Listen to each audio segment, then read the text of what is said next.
Es abrumadora la importancia que tiene la distribución normal dentro de la estadística. De hecho, muchos tipos de análisis estadísticos trabajan bajo la suposición de que los datos siguen una distribución normal. Por ello, constantemente nos encontramos examinando qué también se ajustan los datos de una muestra a la distribución normal estándar. Y para ello hacemos uso de pruebas de normalidad. Y en este video vamos a explicar intuitivamente y visualmente dos de las pruebas más comunes. Tal es el caso de la prueba Shapiro-Wilk y la prueba Kolmogorov-Smirnov. Además, veremos cómo calcularlas usando Python y también veremos cuándo debemos utilizar una u la otra. Mi nombre es Octavio Gutiérrez y en este canal aprenderemos programación, ciencia de datos e inteligencia artificial. Gracias por acompañarme. Las pruebas de normalidad de Shapiro-Wilk y Kolmogorov-Smirnov nos sirven para determinar que también se ajustan los datos de una muestra a la distribución normal estándar. Ahora, para explicar intuitivamente y visualmente cómo trabajan estas pruebas, yo voy a introducir aquí dos contextos, dos ejemplos, en particular dos muestras, cada una de ellas de 10,000 elementos. Vámonos enfocando en la primera muestra. Esta primera muestra sigue una distribución normal. De hecho, yo la generé sintéticamente utilizando un generador de números aleatorios que por supuesto sigue una distribución normal. Esta primera muestra la vamos nosotros a asociar al contexto de la altura de 10,000 personas. Y parte de los parámetros que utilicé fue que la media era de 170 centímetros y la desviación estándar era de 8 centímetros. Y por supuesto, aquí la mayoría de las personas se encuentra muy cerca de la altura promedio. En particular, se encuentra entre la media menos una desviación estándar y la media más una desviación estándar, es decir, entre 162 y 178 centímetros. Y por supuesto, esta muestra sigue verdaderamente de una forma muy bonita la forma de la distribución normal estándar. Ahora, si nos enfocamos en la segunda muestra, esta que sigue una distribución exponencial, esta, al igual que la otra, yo la generé utilizando un generador de números aleatorios, pero en este caso ese generador sigue una distribución exponencial, en particular una asociada al parámetro beta igual a 5. Ahora, en este caso, nosotros estamos asociando el contexto de un centro de atención a clientes. En particular, tenemos el tiempo entre llamadas que reciben agentes de atención a clientes, en particular 10,000 agentes de atención a clientes. Y como podemos ver en el gráfico, prácticamente estos agentes están extremadamente ocupados, están recibiendo una llamada tras otra llamada, tras otra llamada, tras otra llamada. Y de hecho, el tiempo promedio entre llamadas de los clientes es de 5 minutos, justo como podemos ver aquí dentro de estas gráficas. Ahora, utilizando estas dos muestras, estos dos ejemplos, vamos a ver cómo se comporta cada una de estas pruebas utilizando una muestra que claramente sigue una distribución normal y utilizando una muestra que claramente no sigue una distribución normal, que no tiene esta forma de campana tan bonita. Vamos iniciando con la prueba de Shapiro-Wilk. En este caso, la prueba de Shapiro-Wilk trabaja de la siguiente manera. Primero, ordena y estandariza una muestra. Estandarizar no es otra cosa más que agarrar cada uno de los elementos, restarle la media y el resultado de eso lo dividimos entre la desviación estándar. Y con eso tenemos el dato estandarizado. Después de que tenemos los datos ordenados y estandarizados, se compara el cuantil de cada uno de esos datos con el cuantil correspondiente, pero dentro de la distribución normal estándar. Por ejemplo, cada una de estas bolitas en color morado representa la altura de una persona y como podemos ver, el color más intenso justo se encuentra en medio. ¿Por qué? Porque la altura promedio es de 170 centímetros y conforme nos vamos alejando de la media hacia arriba, podemos ver cómo se va atenuando, cómo cada vez hay menos alturas. Y por supuesto, conforme nos vamos alejando de la media hacia abajo, podemos ver también cómo cada vez hay menos alturas. Y efectivamente, en este caso, este tipo de gráfico especial de QQ o gráfico cuantil nos está mostrando que existe una relación directa entre los cuantiles asociados a los datos ordenados y estandarizados de la muestra con los cuantiles teóricos de la distribución normal estándar. Ya dentro de este canal tenemos un video explicando paso a paso cómo construir estos gráficos QQ o cuantil. Si les interesa, quieren conocer más detalles, aquí arriba les dejo un vínculo a ese video. Y en particular, este gráfico nos indica que los datos de la muestra de altura siguen efectivamente una distribución normal estándar. Y eso lo podemos nosotros corroborar porque la mayoría de los puntos justo se encuentra sobre esta línea punteada que tenemos acá. Ahora, estos son los datos de la altura. Nosotros ya efectivamente sabíamos que era una muestra que había sido extraída de una población que sigue una distribución normal. Pero ¿qué pasa cuando tenemos datos que no siguen una distribución normal? En este caso, que sigue una distribución exponencial. Veamos cómo se comporta este gráfico cuantil. Efectivamente, podemos ver que la mayoría de los puntos no está sobre nuestra línea punteada que nosotros tenemos aquí, y eso obviamente nos está indicando que no siguen una distribución normal estándar. Ahora, debo hacer énfasis, esta explicación, esta intuición de la prueba de hipótesis Shapiro-Wilk es eso, es una intuición. De hecho, esta prueba tiene un estadístico que comúnmente se le denota simplemente como W, y ese estadístico W nos está diciendo qué tanto se ajustan los datos a una distribución normal estándar. Toma valores de 0 a 1, donde 1 indica ajuste perfecto, y para calcular ese estadístico de la prueba prácticamente se siguen estos pasos, pero al momento que se calcula también se hace uso de algunos coeficientes A que nosotros podríamos encontrar en unas tablas. Sin embargo, para calcular ese estadístico W prácticamente se siguen los mismos pasos que justo platicamos ahorita. Sin embargo, matemáticamente involucran esos coeficientes A. Ahora vamos a ver cómo trabaja la siguiente prueba de hipótesis que es ampliamente utilizada para examinar la normalidad de los datos en la muestra. Es el caso de la Kolmogorov-Smirnov. La intuición detrás de esta prueba es comparar las funciones de distribución acumulada. Para aquellos que no sepan qué es una función de distribución acumulada, permítanme explicarla rápidamente. De hecho, la vamos a explicar utilizando este gráfico que tenemos aquí a la izquierda, que está asociada a la muestra de las 10.000 alturas de las personas, que si recordamos nosotros teníamos una media de 170 centímetros, que justo la altura la tenemos en el eje de las X. Y si yo subo directamente aquí dentro de esta gráfica para encontrar el punto que se encuentra justo arriba, puedo checar que con respecto al eje de las Y que está acá, este punto que se encontraría aquí justo arriba de 170 está asociado a un valor de 0.5 en el eje de las Y.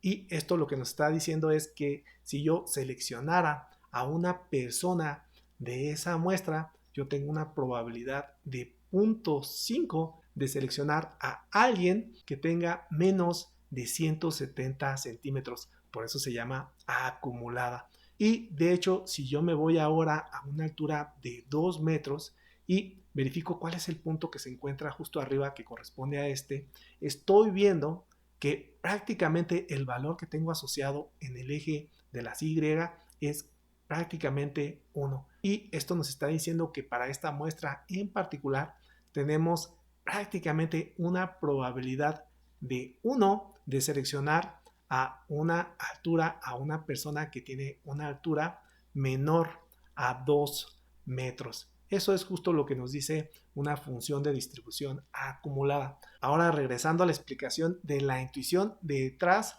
de la prueba de normalidad Kolmogorov-Smirnov, esta, en términos generales, lo que trata de determinar es la distancia entre las funciones de distribución acumulada, entre la función de distribución acumulada asociados a la muestra y la función de distribución acumulada asociada a la distribución normal estándar. De hecho, lo que podemos ver en este gráfico aquí a la izquierda son justo las funciones de distribución acumulada de la muestra alturas y de la distribución normal estándar denotada con este negro. Y prácticamente podemos ver que la función de distribución acumulada de las alturas denotada con este rosa muy intenso prácticamente está encima. Y aquí lo que nos está indicando es que la distancia entre estas funciones de distribución acumulada es muy cercana a cero. Por tanto, nosotros claramente podemos ver que efectivamente esa muestra sigue una distribución normal. Bueno, ya lo sabíamos, pero se ve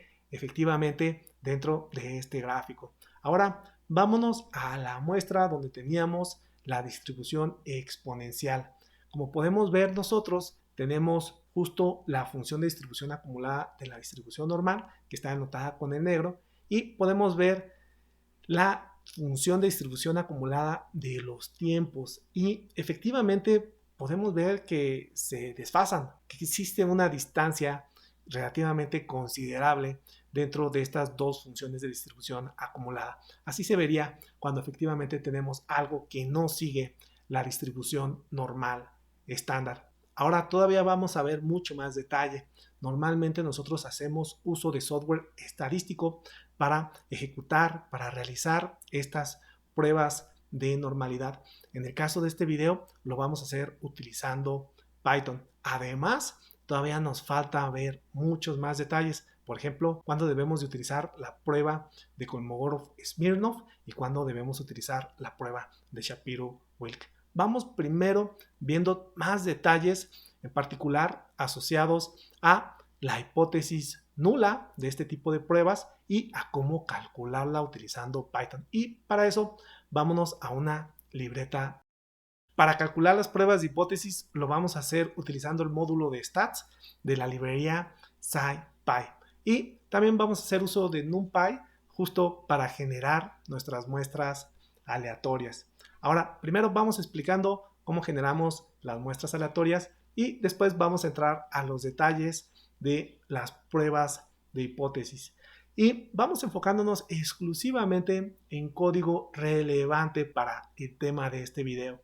Aquí podemos ver que yo estoy generando las 10.000 alturas utilizando un módulo que me permite generar vectores aleatorios que siguen una distribución normal. Aquí lo estamos generando utilizando NumPy. Ahora, para generar los 10.000 tiempos entre llamadas, estoy utilizando también igual NumPy, utilizando el método exponential. Ahora ya tenemos nuestras muestras, una almacenada en un vector alturas y la otra muestra almacenada en un vector tiempos. Ahora vamos a ver los detalles asociados a la prueba Shapiro-Wilk. En particular, tanto esta prueba de Shapiro-Wilk como la prueba de Kolmogorov-Smirnov, ambas manejan una hipótesis nula de que la muestra proviene de una población distribuida normalmente. Y claro está, la hipótesis alternativa es que la muestra no proviene de una población que sigue una distribución normal. Ahora, para calcular esta prueba de hipótesis de normalidad utilizando Python es verdaderamente muy fácil. Ya una vez que importamos nuestro módulo de stats, simplemente hacemos uso del método Shapiro y le pasamos nosotros el vector sobre el cual nosotros queremos examinar que también se ajusta a la distribución normal estándar. Y en este caso, nosotros le estamos pasando el vector alturas y el vector tiempos. Y como podemos ver, en el caso del vector alturas, esta efectivamente, y esto lo digo de una forma extremadamente informal, pasa la prueba de normalidad. Y aquí nosotros estamos eligiendo un valor P de 0.05 para determinar la significancia estadística. Y en este caso, si interpretamos un poquito los resultados, recuerden, este que estamos viendo aquí en el primer renglón corresponde a la muestra de alturas. Nosotros podemos ver el estadístico W, que es de 0.9999. Recuerdan, el valor más alto era de 1. Esto nos está diciendo prácticamente que se ajusta de una forma perfecta. Y aquí tenemos nosotros un p-value de 0.44, que esto lo que nos está indicando de una forma extremadamente informal es que efectivamente pasa la prueba de normalidad. Y en el caso de la muestra de tiempos que no sigue una distribución normal, podemos ver efectivamente el estadístico W de 0.8, el cual está relativamente alejado del 1, y nosotros podemos ver un p-value o un valor p prácticamente de 0, lo que nos está indicando de una forma extremadamente informal que no pasa la prueba de normalidad. Ahora, para el caso de la prueba de Kolmogorov-Smirnov, el método que nosotros debemos utilizar es este de KS-test. Nada más aquí hay algunos detalles. Nosotros nos debemos de comparar contra la función de distribución acumulada de la distribución normal estándar, la cual nosotros estamos indicando justo aquí, tanto para ejecutar la prueba con el vector de alturas como del vector tiempos, y efectivamente lo podemos ver aquí. Ahora aquí hay que tener un poquito de cuidado, de hecho es un error común que cometemos.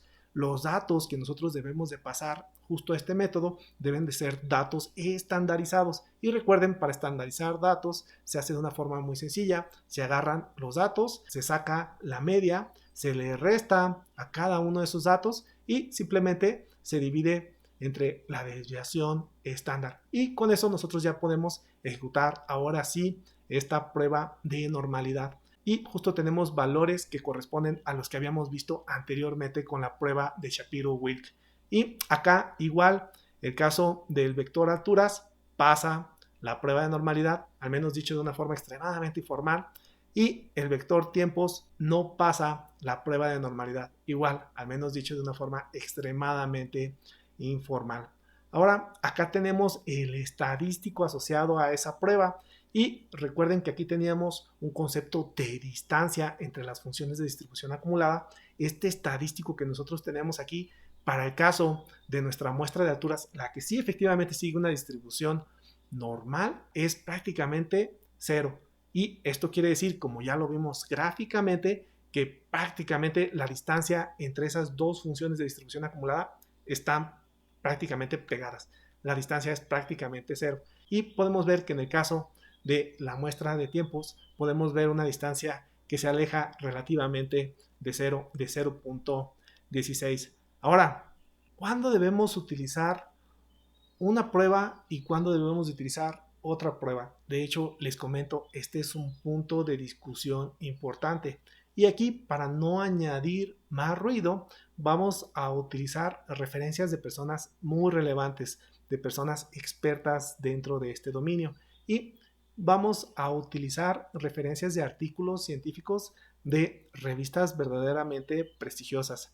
Y en particular, a ciegas, si no conociéramos absolutamente nada del contexto, lo que nosotros debemos utilizar es la prueba de hipótesis de Shapiro-Wilk. Esta se asume que es la más poderosa, inclusive aquí para todos los tamaños de muestra. Y obviamente aquí realizaron una investigación Rasali y Wa que justo nos da evidencia para poder decir esto. Y aquí debo hacer énfasis porque comúnmente la Shapiro-Wilk, como es el caso del siguiente autor que tenemos acá abajo, nos dicen que es más apropiada para muestras pequeñas, donde tenemos menos de 50 elementos, aunque también dice que se puede utilizar para muestras de tamaño mayor. Sin embargo, la evidencia que nos proveen acá nos dice que para diferentes tamaños de muestra, la que debemos utilizar, la más poderosa, es la prueba de Shapiro-Wilk, al menos comparada con otras 4 pruebas de hipótesis de normalidad que justo se analizan dentro de ese estudio. Inclusive, dentro de ese mismo estudio, marcan que la Kolmogorov-Smirnov es la prueba menos poderosa en relación a las diferentes pruebas de hipótesis que se evaluaron dentro de ese estudio. Si desean conocer los detalles, por favor, échenle un ojo a ese artículo, está bastante interesante. Y también tenemos aquí otros autores que dicen que la prueba de Kolmogorov-Smirnov lleva a errores sistemáticos y drásticos. De hecho, esto es bastante fuerte. Entonces, a raíz de eso, si yo les he de recomendar una prueba sin conocer absolutamente nada del contexto, les recomendaría la Shapiro-Wilk. Y claro está, también otro autor muy relevante dice que la Kolmogorov-Smirnov se utiliza para pruebas donde tenemos una muestra de 50 o más elementos. Yo aquí les paso las referencias, por favor échenle un ojo y ustedes saquen sus propias conclusiones. Ahora, para que este video sea completo, aquí les presento las referencias que justo acabamos de ver. Si encontraron valor en este video, por favor denle un like, y si aún no se han suscrito, por favor consideren hacerlo. Mi nombre es Octavio Gutiérrez, hasta el próximo video. Pa pa para pa pa pa para para pa pa para